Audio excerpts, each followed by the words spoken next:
Hi everybody, and welcome back to my kitchen. I've got a really special treat for you today. I don't know if you spent much time in central Mexico, but along about dusk every day in certain neighborhoods, you will hear this incredibly high, shrill whistle. And it's the whistle of the camoteros, these guys that have these put together carts that roast white sweet potatoes and plantains. And then they get this carameliness to them and they drizzle them with cajeta or sweetened condensed milk. And I will tell you, it is a unique experience because it's so rustic and so delicious. It's street sweets at their very, very best. So I can't do that cart for you. I can't show you how to get the full-on effect with the whistle. But what I can do is to show you how I've translated the experience of the camotero into something you can do easily in your house. And if you're going to have a big taco party, this is a great, simple, rustic dessert that I think goes perfectly with tacos or any kind of street food. Okay, so we are going to roast the plantains. I've got plantains here, white sweet potato. And then where I lived in Mexico City, the camotero also roasted pineapple in with everything. So I'm going to put pineapple in there. And then one camotero that I knew, he used banana leaves because when you see these carts, they have these huge drawers that they pull out and fill one of them with the white sweet potato and the other one with the plantains. But this one camotero, he made a little bed of banana leaves, and I thought it gave absolutely such an incredible flavor to it, especially when you're making a small amount like we are, that's what I'm going to encourage you to do. So you go to your Mexican grocery store or pretty much any well-stocked grocery store these days and buy a package of banana leaves. If your Mexican grocery has fresh banana leaves, you buy those and you're going to do basically the same thing that I'm going to show. I've cut here 18-inch pieces of this, and I am going to run them over this flame. And what I want to show you, this is just to make them more flexible and easy to line our pan with. And you see how it changes color and it gets shiny. I'm going to run all of these over the heat.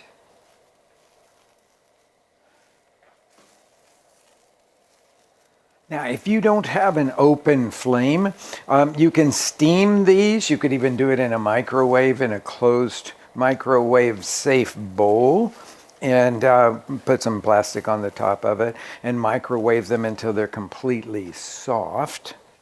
Or do them under a broiler. You could use that kind of thing too. It's easiest to do it on an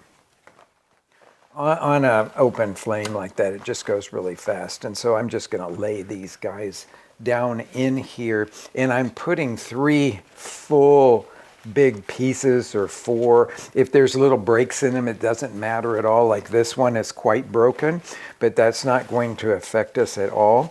But we're making a really big, or I should say deep bed of these guys. I got an extra little piece here that I'm just going to lay down in here. And because we're only roasting a little bit here instead of a whole big tray of the white sweet potato or the plantains, I'm going to add some water to this. So I'm just pouring 1/3 cup of water in there to add extra moisture. Now, in goes here's one plantain that I have taken out of its skin. But what I want to show you actually first is what this looks like. Most people would think, oh, a banana that looks like this would be really mushy and overripe, but that's not the case with plantains. They have to look like this before they get sweet.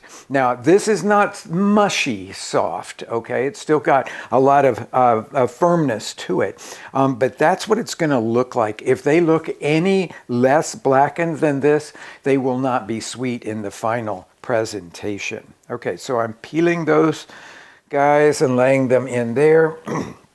Here's a white sweet potato. This is usually called camote morado in Mexico because it's purple on the outside. And I have to peel it first. And as you'll see, even though it's sweet potato and you're probably used to a sweet potato being orange on the inside, this one is completely white. Now, color always equals flavor. And this color will translate into a light, sweet, not too heavy kind of flavor. And you may laugh thinking about, oh, I'm making some sweet potato for dessert. But think about sweet potato pie. Think about pumpkin pie. You're taking something in both of those cases and making it into a dessert by adding some sweetness to it. We're going to add sweetness in two ways. We're roasting these first, and then we're going to sprinkle them with a little bit of sugar and then serve them with something that is sweet. Okay, next step for this guy, after I get all of the peel off of it, is to cut it into about 1-inch pieces here. So I'm just going to go down like that.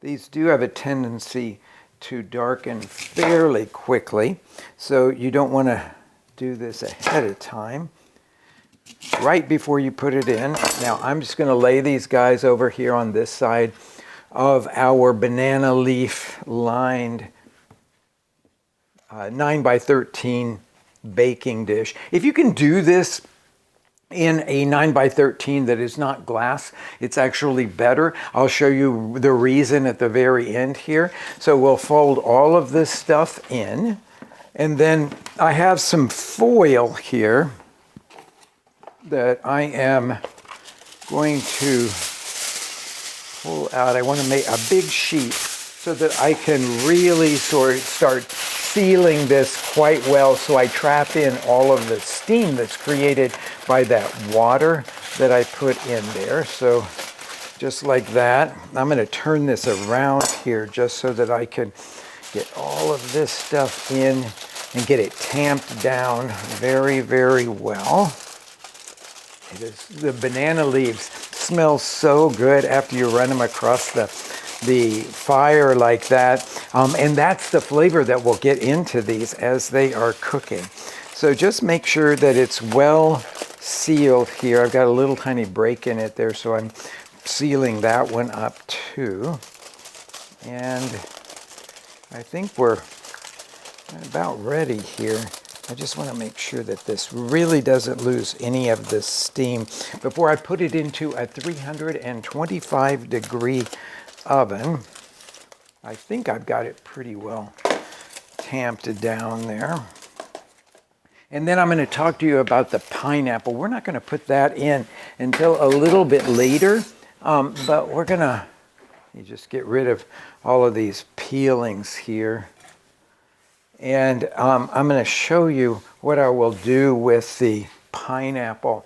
We need about a half a pineapple. So I'm going to cut the bottom of it off and then cut that about half. I'll come back to the top half for another project later. But when I'm working with pineapple, I like to just cut down sort of like that, almost like I would do if I was cutting the skin off of an orange in this same style here. And I don't go I don't go real deep in it. So you'll see a few of those eyes still on the outside of it. And I'll go back in and make sure that I've gotten all the eyes out because they're really tough and sort of almost spiny seeming. Okay, So we've got that. And then you go back in and you'll notice that all of the little eyes are kind of lined up, and you can cut them out just like that.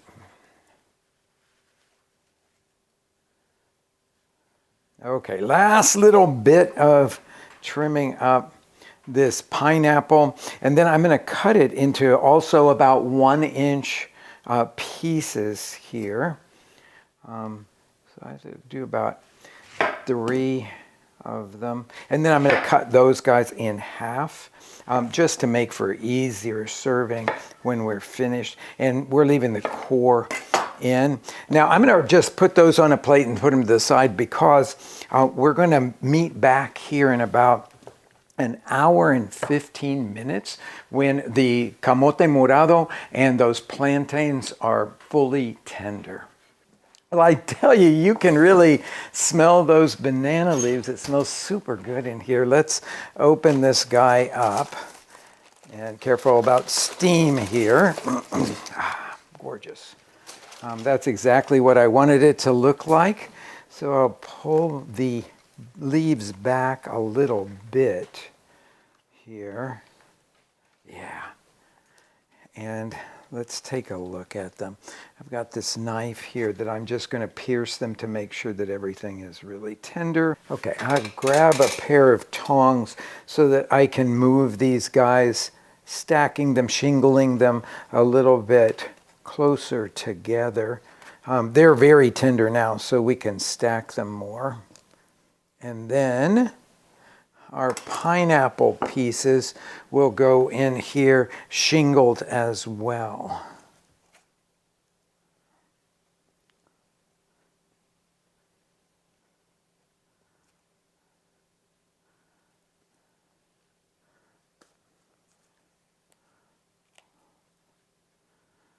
Just fit everything in nicely. That looks great. Okay, now the next thing that we're going to do before we put it back into the oven, well, first thing I have to do is I have to turn up the temperature, and I'm going to go all the way to 450 here on this. And then I've got some sugar. I think this works best if you have superfine sugar. I don't buy superfine sugar. I just put regular granulated sugar into a food processor and let it run for a few minutes, and it makes this superfine. The superfine stuff will melt really easily, and then it will start to brown on them. So that's why I recommend that. But if you don't want to do that, you can simply use granulated sugar for this. It won't hurt it at all. We're going to put about 3 tablespoons or so of this sugar over the top. That will help and encourage a lot of browning, but also it will sweeten everything up and sort of bring it more into the dessert world here. This is so beautiful. Now we're going to leave this uncovered at this point because everything was tender in that long, slow cooking that we did at the very beginning. And I'm going to run it back into the oven for about half an hour until it's really beautifully browned. All right. This is, I think, really, really beautiful. Okay, a couple of little notes here. That temperature in the oven needs to really fully be at that 450 degrees. If you're using a metal pan, then you don't get enough caramelization, you could turn on the broiler and work with the broiler to get, it's going to really dry out the leaves though a lot more. Now the next step is, since this is so rustic, I suggest that you just simply serve it like this out of the pan. But do the first level of topping for your guests. So the first thing that I'm going to do is the classic that all of the street vendors, the camoteros, have, and that is the sweetened condensed milk. It is so delicious. Now, I don't know if you have eaten something topped with the sweetened condensed milk before, but it has such a caramely flavor. And I know a lot of people think of it only as an ingredient that goes into a lot of desserts, but I will tell you, just like the camoteros would tell you it is super delicious, just drizzled over. It's just made with milk and sugar.